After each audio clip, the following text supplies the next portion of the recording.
రాత్రి 7 గంటలు దాటుతున్న సమయం. డాబా మీద యాస్బెస్టాస్ రేకులతో వేసిన ఒక షెడ్లో రౌండ్ టేబుల్ చుట్టూ కూర్చున్నారు అనంతమూర్తి, ఆయనకెదురుగా అల్లుడు నరేంద్ర. బయట దశమి నాటి వెన్నెల. వాతావరణం హాయిగా అనిపిస్తోంది.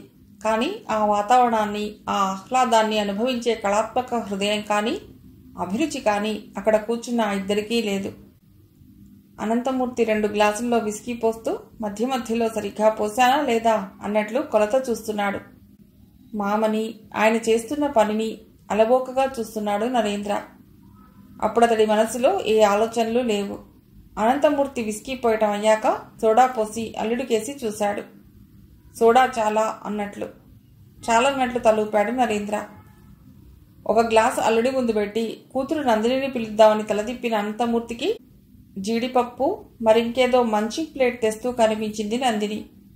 ఆ ప్లేట్ టేబుల్ మధ్యలో పెట్టి ఓ పక్కగా కుర్చీ లాక్కుని కూర్చున్న దామి భర్త నరేంద్రకేసి చూస్తూ. భర్త నరేంద్ర వారంలో ఏదో ఓ రోజు ఇలా వస్తుండటం, మామగారితో కలిసి సిట్టింగ్ వేస్తుండటం మామూలే. అతడు వస్తాడని తెలిసిన రోజు నందిని సాయంత్రం తను వస్తుంది పుట్టింటికి.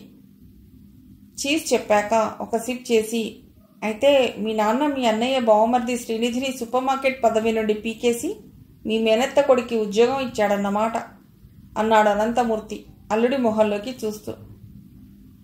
అవును, ముక్తసరిగా అన్నాడు నరేంద్ర. మరి మీ అన్నయ్య ఏమీ అనలేదా అడిగాడు అనంతమూర్తి. ఏమీ అన్నట్లు లేదు అన్నట్లుగా పెదవి విరిచాడు నరేంద్ర. పోనీ మీ వదిన, అదే యామిని అక్క కూడా ఏమీ ఫీల్ అయినట్లు లేదే నందిని అన్నది. శ్రీనిధిగాడో వేస్ట్ ఫెలో, ఏడాదిగా వాడు సూపర్ మార్కెట్కి ఎడుతున్నాడు వస్తున్నాడు, ఏం చేస్తున్నాడో ఎవరికీ తెలియదు. అది కాస్త మూతపడే స్థితికి వచ్చింది నరేంద్ర అన్నాడు 2 గుక్కలు విస్కీ తాగి. ఇప్పుడు ఈ కుర్రవాడు ఏం పడుపొడుస్తాట అనంతమూర్తి ఎద్దేవా చేశాడు. దానికి నరేంద్ర ఏమీ మాట్లాడలేదు. అయినా ఈ ముసలాడి మనస్సులో ఏ ఆలోచనలున్నాయో, రేపొద్దున నిన్ను మీ అన్నను పీకి పారేస్తే అప్పుడేంటి పరిస్థితి? అసందర్భంగానే అన్నా సరైన సమయంలో సరైన మాట వేశాననుకున్నాడు అనంతమూర్తి. ఆ మాటకి భర్త నరేంద్ర మొహంలోకి చూసింది నందిని. అలా ఎందుకు అనుకోవాలి చిరాగ్గా అడిగాడు నరేంద్ర. అబ్బే, నా ఉద్దేశం వేరే విధంగా ఏమీ లేదో అల్లుడు. ఏ అనుభవమూ లేని వాడిని తీసుకొచ్చి ఏకంగా అంత పెద్ద బాధ్యత అప్పగించేస్తేనో మీ నాన్న అనాలోచితంగా చేశాడేమోనని నసిగాడు అనంతమూర్తి. ఆ మాటకి నరేంద్ర ఏమీ మాట్లాడలేదు. జీడి పలుకులు నోట్లో వేసుకుని నములుతూ ఉండిపోయాడు. ఆ క్షణం దాకా ఏ ఆలోచనలు లేకుండా ఉన్న నరేంద్ర బుర్రలో అప్పుడు కొంచెం అలజడి మొదలయ్యింది. కార్తీక్ గురించి ఏం తెలుసునని సడన్గా ఇలాంటి నిర్ణయం తీసుకున్నాడు నాన్న?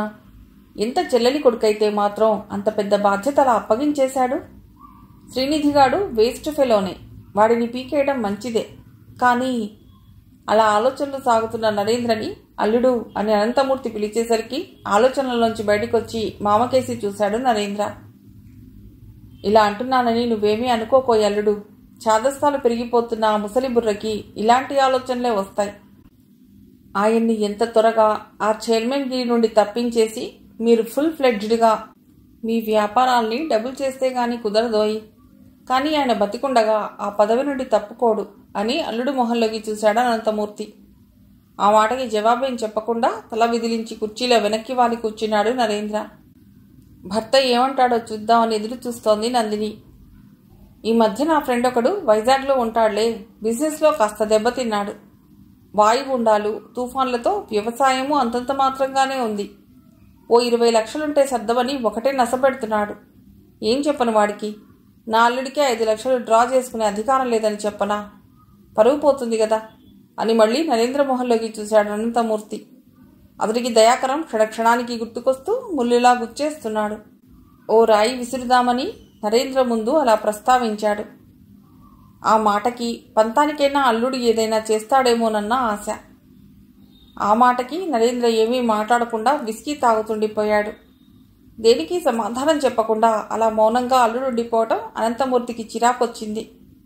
భర్త అలా మౌనంగా ఉండటం నందినికి చిరాకొచ్చింది. అయినా ఓల్డేజ్ వచ్చిన తర్వాత హాయిగా అన్ని పిల్లలకు అప్పగించేసి ఫుల్ ఫ్లెడ్జ్డ్గా చూసుకోవాలి.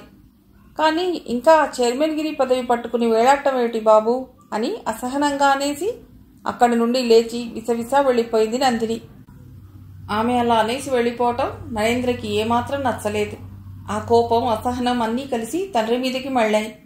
చేతిలో ఉన్న విస్కీ గ్లాస్ని పెద్ద శబ్దం అయ్యేలా టేబుల్ మీద పెట్టి టక్కున లేచి నిల్చుని, ఏ యాక్సిడెంట్ వచ్చేసి చంపే, దరిద్రం వదిలిపోతుంది, ఆస్తులు పంచడు, అధికారాలు ఇవ్వడు, చీ వెధవ లైఫ్ అనేసి గబగబా కిందికి వెళ్ళిపోయాడు నరేంద్ర. కారులో కూర్చుని గట్టిగా హార్న్ కొట్టాడు. హడావుడిగా వచ్చి నందిని కారెక్కింది. అల్లుడు నరేంద్ర అలా కోపంగా ఆవేశంగానే చెడిపోయాక చాలాసేపు అక్కడే ఆలోచిస్తూ కూర్చుండిపోయాడు అనంతమూర్తి. అడిగిన డబ్బు ఇవ్వలేదని తండ్రిని హత్య చేసిన కొడుకు, ఆస్తి పంచడం లేదని తండ్రిని పీక పిసికి చంపిన కొడుకు కూతురు, ఆస్తి కోసం తల్లిని మట్టుబెట్టిన కొడుకులు, సహకరించిన కూతురు, ఇలా చాలా చాలా పేపర్లో చదివిన వార్తలు, టీవీలో చూస్తున్న వార్తలు గుర్తుకొచ్చాయి అతడికి. కారణాలు ఏమైనా ఇప్పుడు మనిషిని చంపడం చాలా తేలికైపోయిందనుకున్నాడు. ఇలాంటి కేసుల్లో అరెస్ట్ అయిన వాళ్ళని టీవీలో చూపిస్తున్నప్పుడు వాళ్ల ముఖాల్లో ఏమాత్రం ఆందోళన కానీ అవమానం కానీ కనిపించకపోగా ధీమాగా, కొందరైతే చిరునవ్వుతో కనిపించిన సందర్భాలు అతడికి గుర్తుకొచ్చాయి. తన అల్లుడి తండ్రి, తన వియ్యంకుడు అయిన భగవంతాన్ని లేపేయడమేనా? అదెలా? అల్లుడికి అధికారం వస్తే తప్ప తనకి కావలసిన డబ్బు చేతికి అందదు. అందితే గాని తను ఆ దయాకరం గాడి పీడ వదిలించుకోలేడు. లేకపోతే వాడితో చాలా ప్రమాదం ఉంది. వాడు గతం తవ్వితే అంతకన్నా ఏమైనా ఉందా? తన బతుకు నాశనం అయిపోతుంది. అల్లుడు తనని అసహ్యించుకుంటే, తన కూతుర్ని వదిలేస్తే? అనంతమూర్తి ఒక్కసారిగా ఉలిక్కి పడ్డాడు. ఆ ఆలోచన రాగానే ఒక్కసారి వాళ్ళంతా జలధరించింది. అంత ఉద్వేగంలోనూ అతడి బుర్ర పనిచేయటం మొదలెట్టింది. ఆలోచనలు ఓ కొలిక్కి వచ్చాయనిపించాక దయాకరాన్ని కలవాలనుకున్నాడు. కలిసి వాడితోనే తన వియ్యంకుడు భగవంతం పని పట్టాలనుకున్నాడు. అప్పుడు గాని తన అల్లుడు స్వతంత్రుడు కాదు. అతడు స్వతంత్రుడైతే గాని ఎంతో కొంత ఆ వ్యాపారాల్లో తను అధికారం చెలాయించగలడు. అందుకే దయాకరంతోనే కలిసి భగవంతం అంతానికి పథకం పన్నాలనుకున్నాడు. అంతకు మించి అతడికి వేరే దారి కనిపించలేదు. ఒక దెబ్బతో రెండు పిట్టలు అన్నట్లు ఇటు తనకి దయాకరం పీడ, అటు తన అల్లుడికి తండ్రి పీడ రెండూ వదులుతాయని అనంతమూర్తి దృఢనిశ్చయానికి వచ్చేశాడు. రాజ్యాధికారం కోసం ఆనాడు దాయాదుల మధ్య మహాభారత యుద్ధం జరిగింది. అన్నదమ్ములను హతమార్చి తండ్రిని ఖైదు చేసి రాజ్యాధికారం చేజిక్కించుకున్న ఔరంగజేబు లాంటి వారు పరిపాలించిన దేశం మనది. ఈ రోజుల్లో ఆస్తి కోసం తల్లిదండ్రుల్ని హతమార్చిన కొడుకులు, తల్లిని చంపి మూటగట్టిన కొడుకులు, సహకరించిన కూతురు, వార్తాపత్రికల్లో రోజూ ఇలాంటి వార్తలు వస్తూనే ఉన్నాయి. ఇప్పుడు చంపుకోవడం చాలా తేలికైపోయింది. ఎవరు ఎవరిని ఎలా చంపినా ఆ కేసుల నుండి తేలిగ్గానే బయటపడుతున్నారు. అందుకు కళ్ళు మూసుకున్న న్యాయదేవతే సహకరిస్తోంది. అంటే చట్టాల్లో ఉన్న లొసగులు, రాజ్యాంగం రాసినప్పుడు, న్యాయసూత్రాలు రాసినప్పుడు భవిష్యత్తులో మనుష్యుల్లో ఇలాంటి దుర్మార్గపు ఆలోచనలు వస్తాయని, శాసనసభల్లో కొట్టుకుంటారని పాపం వాళ్ళు ఊహించి ఉండలేరు. అందుకే చట్టాల్లో ఆ లొసగులు, ఆ లొసగులే నేరస్తులకు వరాలు. అనంతమూర్తి తాగుతూ ఆలోచిస్తూ అంతా తను అనుకున్నట్లే జరిగిపోతున్నట్లు ఊహించుకుంటున్నాడు. ఇంతలో కింద నుండి భార్య విమల అరుపులాంటి పిలుపు వినిపించింది. తాగింది చాలు, కిందకి తగలడండి అని. ఆలోచనలోంచి తేరుకుని విసుక్కుంటూ లేచాడు అనంతమూర్తి. తన క్యాబిన్ డోర్ చప్పుడైతే తలెత్తిన రవిచంద్ర నుదురు చిట్లించి కొంచెం ఆశ్చర్యంగా చూశాడు. తమ్ముడు నరేంద్ర లోపలికొచ్చాడు. సాధారణంగా రవిచంద్ర అతడి దగ్గరికి కానీ, నరేంద్ర ఇతడి దగ్గరికి కానీ రావటం చాలా అరుదు. అన్నీ ఫోన్లలోనే మాట్లాడుకుంటారు. ఇంట్లో కూడా ఇద్దరూ కలిసి కూర్చుని మాట్లాడుకున్న సందర్భాలు తక్కువ. ఏనాడైనా తండ్రి పిలిస్తే ఆయన ముందు కూర్చోవటం తప్ప. అలాంటిది ఇప్పుడు ఇలా తమ్ముడు నరేంద్ర తన దగ్గరికి రావటం, అది ఏ ఫోను లేకుండా హఠాత్తుగా ఇలా రావటం అతడికి ఆశ్చర్యంగా అనిపించింది. చూస్తున్న ఫైల్ మూసేసి టేబుల్ మీద పడేశాడు. నరేంద్ర ముఖం కేసి చూశాడు. ప్రసన్నంగా లేదు, చికాగ్గా ఉంది. ఏమిట్రా, ఎనీ ప్రాబ్లం అని అడిగాడు తమ్ముడిని రవిచంద్ర. ఏం చేద్దాన్రా ఈ ముసలాడిని, కాస్తంత విసుగ్గానే అడిగాడు నరేంద్ర అన్నగారి కేసి తీక్షణంగా చూస్తూ. ముసిలాడు అని ఎవరిని ఉద్దేశించి అన్నాడో రవిచంద్రకు అర్థమైంది. తమ తండ్రిని ఉద్దేశించేనని. ఏం చేద్దాం, ఏ పని స్వతంత్రించి చేయనివ్వడు. ప్రతిదానికి ఏవో అడ్డంకులు పెట్టి, ఏవేవో లాజిక్లు లాగి చాలా చికాకులు పెట్టేస్తున్నాడు అన్నాడు రవిచంద్ర. అదే కదా చీకాకు, ఇలా ఎంతకాలం నాకైతే అని ఇక మాట పూర్తి చేయకుండా బల్ల మీద పిడికిలతో గుద్దాడు నరేంద్ర. కూల్ డౌన్ రా, నెమ్మదిగా అన్నాడు రవిచంద్ర. నరేంద్ర చేసిన చప్పుడికి ఆ పక్కనే చిన్న క్యాబిన్లో ఉన్న రవిచంద్ర పిఏ కావేరి ఉలిక్కి పడింది. తన ఎండీ క్యాబిన్ వైపు చటుక్కున చూసింది. అద్దాలు బిగించిన ఆ క్యాబిన్కి కట్టెళ్లు ఉండటం వల్ల లోపల ఎవరున్నది ఆమెకు కనిపించలేదు. అయినా ఆమె ఆతృత ఆపుకోలేక చప్పుడు చేయకుండా లేచి వెళ్లి కర్టెన్ను కొంచెం పక్కకు తొలగించి చూసింది. తన ఎండీ తమ్ముడైన నరేంద్ర మొహం కనిపించింది. నెమ్మదిగా కర్టెన్ వదిలేసి అక్కడ ర్యాక్లో ఉన్న ఫైళ్లు కదిలిస్తూ వాళ్ళేం మాట్లాడుకుంటున్నారో వినటానికి ప్రయత్నించిందామె. అద్దాలు ఉండటం వల్ల చాలా చిన్నగా వినిపిస్తున్నాయి వాళ్ళ మాటలు. ఏంటి కూల్డౌన్ అయ్యేది, నువ్వు ఇలా ఉండబట్టే అని విసుక్కున్నాడు నరేంద్ర. సరే ఇప్పుడేం చేద్దాం, నాకు మాత్రం చికాగ్గా చాలా షేమ్ఫుల్గా లేదంటావా అన్నాడు రవిచంద్ర అంతే విసుగ్గా. మా ఆస్తులు మాకు పనిచేసి బాధ్యతల నుండి తప్పుకుని పూర్తిగా రెస్ట్ తీసుకోమని చెప్దాం అన్నాడు నరేంద్ర. అందుకు ఒప్పుకుంటాడంటావా? ఒప్పుకోకపోతే ఏం చేద్దాం అంటూ రవిచంద్ర తమ్ముడి మొహంలోకి సూటిగా చూశాడు. లేపేయడమే నరేంద్ర దృఢంగా అన్నాడు. తమ్ముడి నోటి నుండి ఆ మాట వస్తుందని రావాలని రవిచంద్ర ఎదురు చూస్తున్నాడు. అతడు అనుకున్నట్లే నరేంద్ర అన్నాడు. ఆ మాటకి రవిచంద్ర కొద్దిసేపు మౌనంగా ఉండిపోయాడు. మీ బావమరిదిని పక్కన పెట్టేసి నిన్నగాక మొన్నొచ్చిన ఆ కార్తీక్ గాడికి సూపర్ మార్కెట్ అప్పచెప్పాడు. రేపు ఇంకెవడినో తీసుకొచ్చి ఇంకేం చేస్తాడో, రాను రాను ఆయనకి ఛాదస్సం ఎక్కువైపోతోంది నరేంద్ర చాలా అక్కసుగా అన్నాడు. తన బావమరిది పేరు చెప్పేసరికి రవిచంద్రకి కోపం చురుక్కుమనిపించింది. ఒకేసారి డ్రాస్టిక్ స్టెప్ తీసుకోకుండా నువ్వు అన్నట్లుగానే ఓసారి ఆయన అడుగుదాం, పూర్తిగా మాకు బాధ్యతలు అప్పచెప్పి రెస్ట్ తీసుకోమని. ఏమంటాడో చూద్దాం, అప్పుడు ఏం చేయాలో ఆలోచిద్దాం ఫైనల్గా నిదానంగా చెప్పాడు రవిచంద్ర. అన్న చెప్పిన దానిపై కొద్దిసేపు మౌనంగా ఆలోచించాడు నరేంద్ర. సబబుగానే తోచింది. సరే నువ్వు చెప్పినట్లే చేద్దాం, రేపు అడుగుదామా అడిగాడు నరేంద్ర. ఎల్లుండి సండే నాడు కూర్చుందాం రవిచంద్ర అన్నాడు. ఓకే అని వెళ్ళటానికి లేచాడు నరేంద్ర. ఉండు, కాఫీ తీసుకుని వెళ్ళు అని బెల్ కొట్టాడు రవిచంద్ర. నరేంద్ర కూర్చున్నాడు. పక్కనున్న క్యాబిన్లోని ర్యాక్ ముందున్న కావేరి నెమ్మదిగా అక్కడి నుంచి తన టేబుల్ దగ్గరికి వెళ్లి సీట్లో కూర్చుంది. టేబుల్ పైనున్న గ్లాస్లోని మంచినీళ్లు గడగడా తాగేసింది. ఆమెకు ఒళ్ళు జలధరించింది నరేంద్ర అంటున్న మాటలు వింటుంటే. లేపేయడం అంటే పదే పదే ప్రశ్నించుకుంది. ఆ ప్రశ్నకు వచ్చిన సమాధానం ఆమెకు వణుకు పుట్టించింది. ఒక రకంగా చెప్పాలంటే చిన్నపాటి షాక్కి గురయింది. తండ్రిని లేపేయాలన్న ఆలోచన. ఆమెకు ఆ మాట ఇచ్చిన షాక్ వల్ల వచ్చిన కంపనం ఇంకా తగ్గలేదు. తన హై స్కూల్ రోజుల్లో, కాలేజీ రోజుల్లో తన కోసం స్టూడెంట్స్ కొట్టుకున్న సందర్భాల్ని చాలా సరదాగా తీసుకుని ఆనందించిన ఆమె ఇప్పుడు ఈ సందర్భాన్ని అలా తేలిగ్గా తీసుకోలేకపోతోంది. ఇంత హోదా, ఆస్తిపాస్తులు ఇచ్చిన తమ తండ్రిని లేపేయటానికి కొడుకులు పథకం వేయటమా? ఆమెకి ఏదోలా అనిపిస్తోంది. ఒక్కసారి తన ఎండీ క్యాబిన్ లోపలికి వెళ్లి ఆ ఇద్దరి అన్నదమ్ముల మొహాలు చూడాలనిపిస్తోంది ఆమెకు. ఏ వంకతో వెళ్ళాలి అని కొద్దిసేపు ఆలోచించింది. ఏమీ లేకుండా ఒత్తిడి ఎలా వెళ్ళటం? ఏదో తట్టినట్లు తన సీట్లోంచి లేచి ఎండీ రవిచంద్ర క్యాబిన్ వైపు వెళ్ళింది. May come in sir? చిన్నగా డోర్ తెరిచి అంతే చిన్నగా అన్నది కావేరి. తలెత్తి చూసిన రవిచంద్ర ఎస్ కమిన్ అన్నాడు.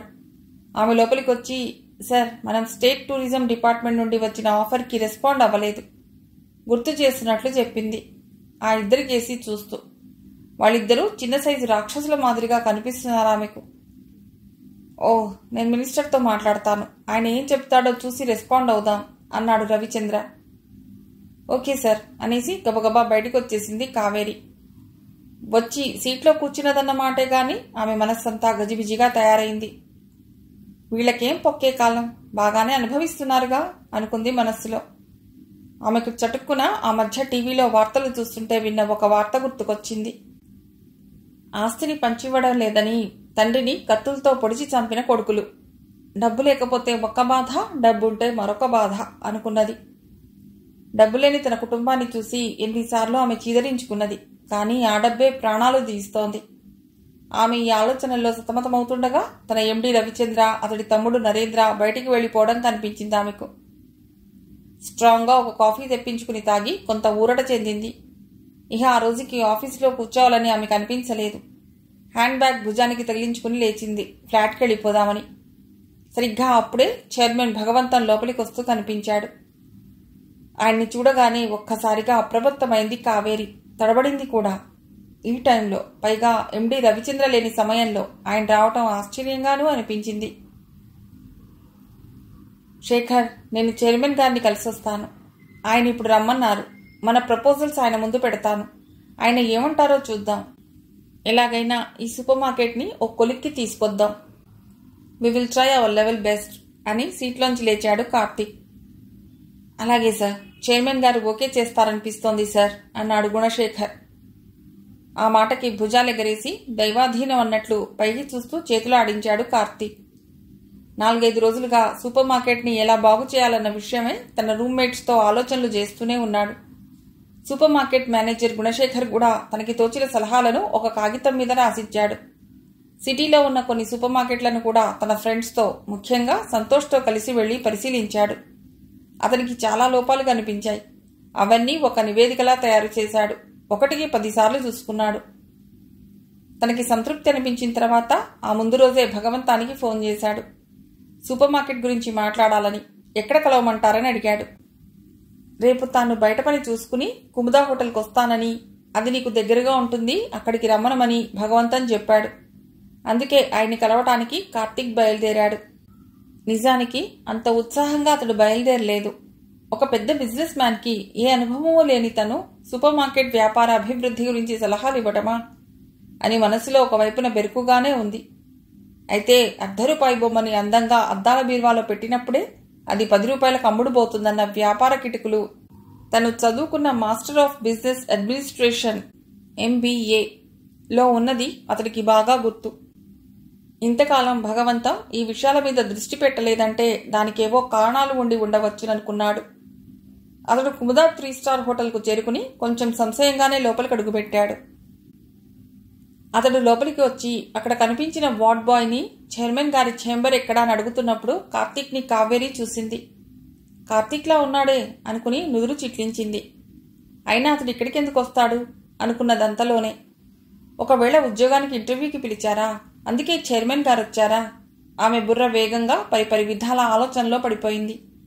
ఆమె అలా ఆలోచనలో సతమతమవుతూ అతడు కార్తీకా కాదా అని దిమిత్తంగా తేల్చుకోలేకపోతుంటే కార్తీక్ బాయ్ చూపించిన వైపు వెళ్లి చైర్మన్ ఛాంబర్ దగ్గర నిల్చున్నాడు. బాయ్ లోపలికి వెళ్లి భగవంతానికి చెప్పాడు. కార్తీక్ని లోపలికి పిలవటం క్షణాల్లో జరిగిపోయింది. కూర్చోరా, ఇక్కడ నీకు దగ్గరగా ఉంటుందని రమ్మన్నాను. నాకేదో చిన్న పనుండి బయటికి వచ్చాను అన్నాడు భగవంతం. సూపర్ మార్కెట్ గురించి ఏం ఆలోచించావు? దాన్నేమైనా బాగు చేయగలమా? వెంటనే అడిగాడు భగవంతం. కొంత స్టడీ చేశానండి. శేఖర్ కూడా కొన్ని సూచనలు చేశారు అంటూ తాను తయారు చేసిన నివేదిక లాంటి కాగితాలను ఆయన ముందు పెట్టాడు కార్తీక్. ఓ 10 నిమిషాల పాటు ఆయన అంతా క్షుణ్ణంగా చదివాడు. ఆయన జాగ్రత్తగా చదువుతున్నాడన్న విషయం ఆయన ముఖ కవళికలను బట్టే అర్థం చేసుకున్నాడు కార్తీక్.